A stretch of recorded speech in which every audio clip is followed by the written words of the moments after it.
Hello, this is Mike, NoStressMike.com. You know, I have a hard time in the United States, and the main reason is everybody's not on the same page. There was a time when we all shared the same goals, the same ambitions. We had a lot in common. And I've noticed all these different groups got their own way of doing things, and I'm trying to figure out why and how we've got to this point. And I'm thinking, well, let's start with the basics. And the basics is we need to, we will never, I'll put it this way, we will never come together until we find some things we need to agree on. Okay, now, the United States of America has some basic, I don't know how to say it, some basic things that we need to be able to agree on. And if we can't agree on this, then there's going to be a problem. And what it is we need to agree that we have morals. And now morals are different to different people. I've talked about this, because when your morals aren't put to the test, you call them morals. You say, well, this is right and this is wrong, and this is morally right, because you haven't put it to the test. You put it to the test, and then you will see your morals change. They do. When you're a high school kid, your morals are not the same as what they are after you've been married, you've had a family, you've had house payments, car payments, and maybe served in the military. You own businesses. You start doing things in your life in which you put your morals to the test, and some get stronger, and some you need to change because you find out they're not realistic. But at least you have morals. Okay, so we have to agree morals is an important aspect in our life. That's something we have to agree on, because we can't have laws dictating what's right and wrong, for there's so many different things. There'd be so many laws, it's crazy, and that's what's been going on. But anyway, so I can see we need to agree that we have to have morals. Not agree on those morals, but agree we have to have a moral right and wrong, a moral compass. Something at least we know we're going a certain direction. Now, that's for us as we the people. Now, the next thing is we have to agree that we have, as a nation, we have to agree on the Constitution. And the reason we have to agree on the Constitution is because the Constitution is what guides our government. The people need the morals to guide in our own little lives. We need to have morals. And we need to have the U.S. Constitution to make sure that the government understands its limitations. So these are two things that we have to agree on as we the people if we expect to continue being we the people. Now, If you can't agree with me on those two things, you really shouldn't be watching my videos. But anyway, the thing is, now, okay, now this all came to my attention quite a bit. It's clarified, I'll put it. I've known it, but it's clarified a lot. Because my wife, I've got a Chinese wife, and she's communist Chinese. Like I said, I live in China now too. Now I'm in Oklahoma, but I do live in China also. My wife doesn't believe in God. I'm not saying you have to have morals to, I mean, you have to believe in God to have morals. I'm not saying that. But I know a lot of good people that have morals. I don't know any good people that don't have morals. I mean, that's how you become a good person, is your morals. And your morals come from your values.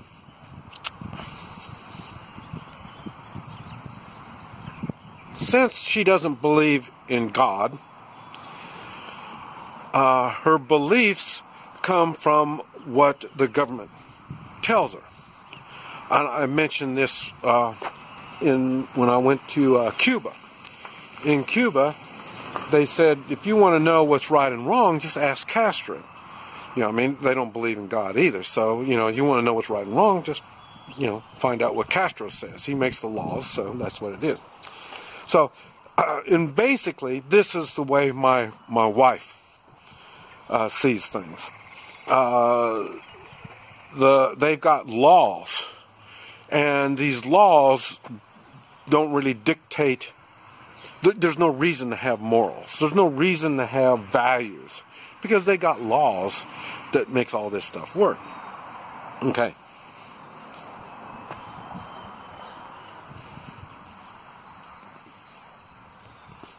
Now, and of course they don't have a constitution. There's a lot of countries that have a constitution, and they either ignore the Constitution, or they change the Constitution, or they just get rid of the Constitution, and there's no such thing as we the people. And that's because when all that happens, it turns into socialist, communist, New World Order, you know, this type of thinking, because they don't use morals. Morals aren't part of the operation of that type of a government. You do what you're told to do, not whether it's morally right or morally wrong. Doesn't make any difference, because morals aren't recognized. Okay, and with no constitution, like I say, the way you look at life is not the same as we the people. So this is why we're having, it's not a difference of opinion, it's a difference in a life. And I can tell you more about this as I'm staying with my wife longer, and as I understand more about what's going on. But the point I'm trying to make is, in the United States, and like I say, when I'm outside the United States, I don't use, you know,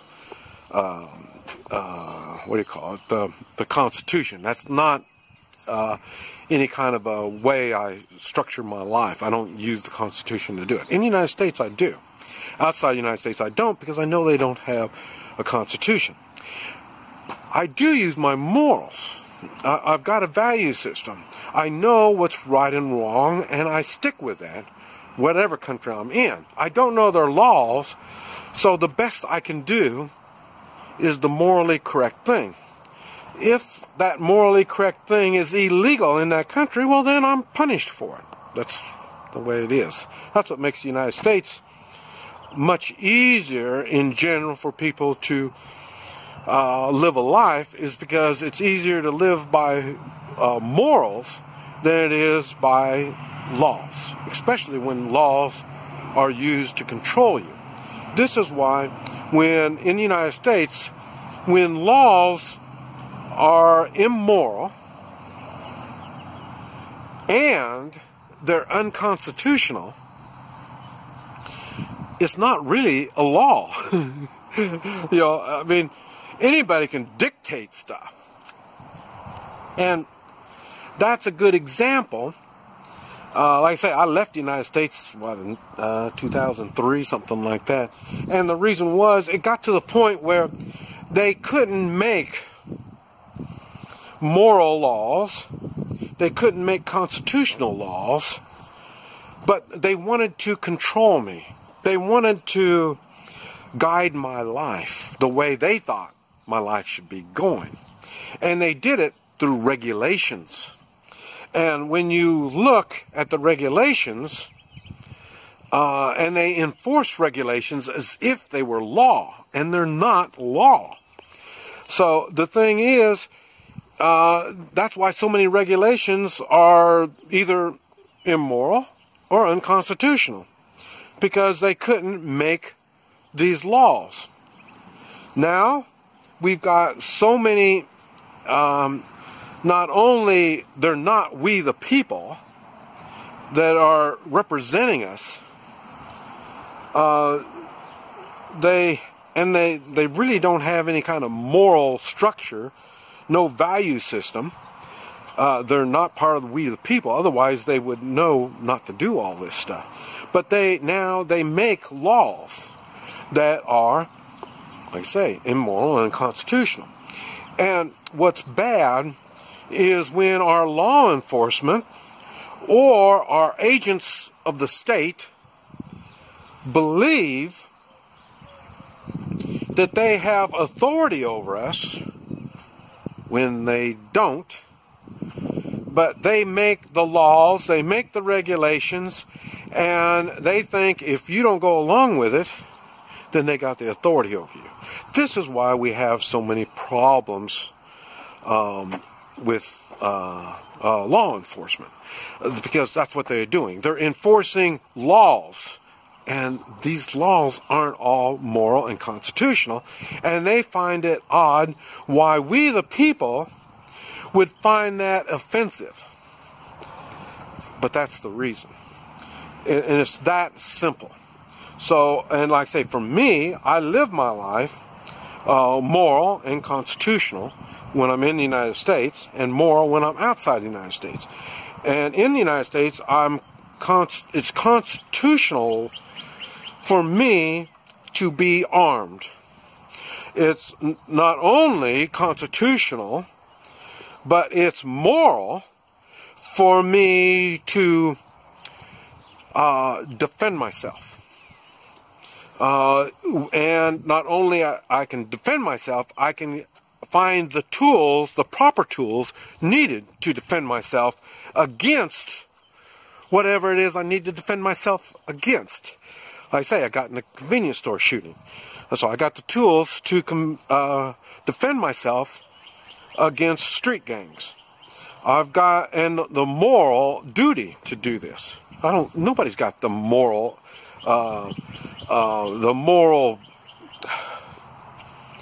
whatever to harm me. I've got the moral responsibility to not be harmed. And then I got the constitutional duty not to allow the government to harm me. As soon as these law enforcement and agents understand that, things will be a whole lot easier.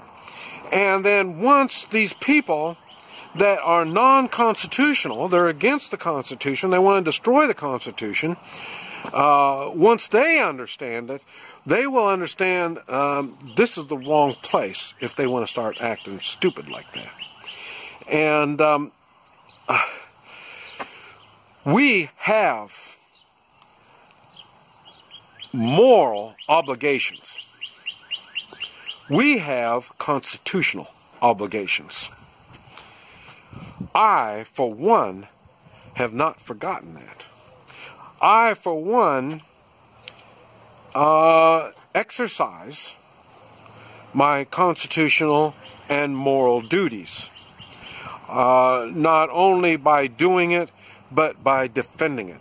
I've got the tools, and I learn the abilities and skills to do what I need to do to fulfill my obligations. I would hope more of we, the people, would get that attitude. This is Mike, NoStressMike.com.